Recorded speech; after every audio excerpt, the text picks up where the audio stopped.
First, open your image in Microsoft Paint.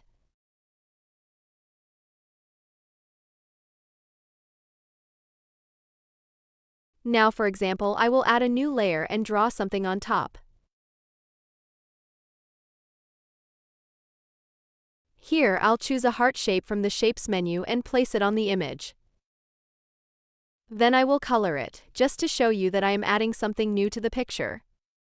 Now imagine you want to save this project and come back later to continue editing. This is very important because if you save it as a regular image like PNG or JPG, the layers will be merged and you won't be able to edit the new shape again.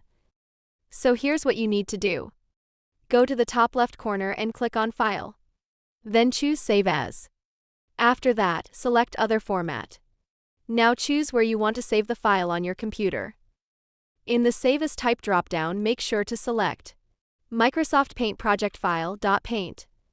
Then rename the file to anything you want and click Save. Now let's check the saved file.